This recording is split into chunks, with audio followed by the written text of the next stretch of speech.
order the salad you don't want because the person across from you did. You have a favorite dish on the menu, but you leave it unsaid to avoid a ripple. Before anyone disagrees, you prepare a defense for your choice. You freeze. To avoid choosing, you eat a meal you hate. You'll get a protocol to use. Something hidden drives it. The cost of being easy. The menu sits untouched while you agree to a plan you hate, ordering the side salad you didn't want. You tried speaking up. It didn't hold. Psychologists call this sociotropic compliance, the reflex to erase what you want to keep the peace. It feels automatic. Indifference is rarely the truth. You have a preference you're afraid to name. Every time you say you don't mind, you pay an intimacy tax. The invoice never arrives immediately, but you feel the connection dropping. You avoid the fight, but you lose the person. The reflex runs on a hidden error about what keeps you safe. But what happens when you stop shielding the room from your own preferences? Why you drop the menu?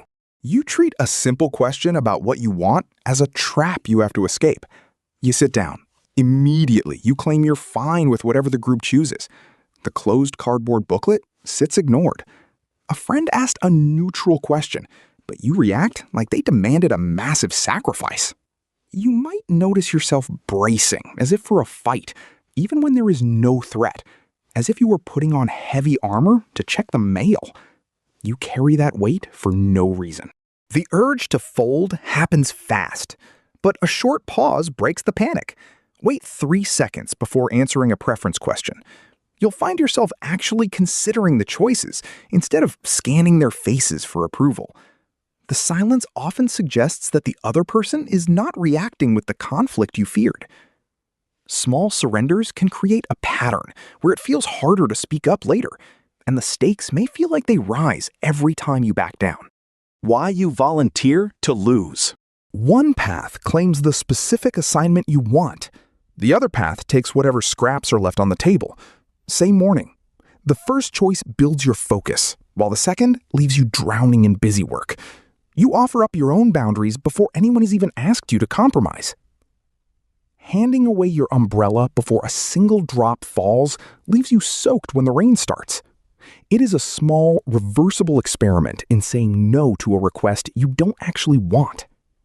Testing this boundary shows you who respects your time and who relies on your silence. You tell the team you're flexible today, you might accidentally signal that your time is always open for secondary requests, which can make it harder to set boundaries later. You didn't earn their respect. Instead, you risk teaching them to value your time less than theirs. Your coworkers finish the day completely relaxed. The cost of that false calm doesn't vanish. Over time, consistently choosing false calm over your own preferences often leads to building resentment, which places an emotional burden on you long after the conversation ends. When the bill finally arrives, you already went with the flow to prove you're low maintenance. It didn't hold. The frustration you avoid today gets saved up and charged to the relationship later.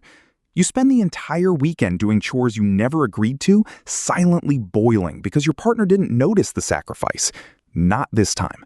Hiding what you want converts the avoided argument into long-term exhaustion. That's putting everyday expenses on a credit card and being shocked by the total at the month's end. Every swallowed preference is a swipe of the plastic. The immediate moment stays quiet. Meanwhile, the anger builds with interest. State your actual choice. One sentence. Speaking the truth out loud stops the unsaid frustration from accumulating. The other person finally has a real boundary to work with, and your evening remains yours. Unspoken anger doesn't just ruin your weekend.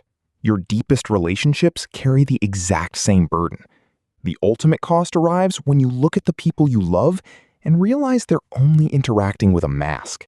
The gap you cannot cross. Why do I feel completely alone when they sit right next to me? You feel exhausted because you do the emotional work of two people. You protect the relationship, but you hide the person they're actually relating to. Erasing your own needs can make genuine intimacy much harder to build. You give them a blank puzzle and expect them to see the picture. The pieces don't connect. It may be harder for them to build a real bond with you as they are interacting with a version of you that hides your genuine desires. hold the silence without adding a disclaimer. That's the whole move. Not an argument, not a defense, only the pause. This single step forces you to tolerate the brief discomfort of being seen. The physical step is easy. The real risk is letting them see who is actually in the room. How to stay the room?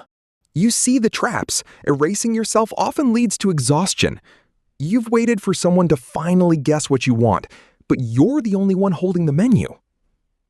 Wait 3 seconds before answering a preference question. State your actual choice in 1 sentence. Hold the silence without adding a disclaimer.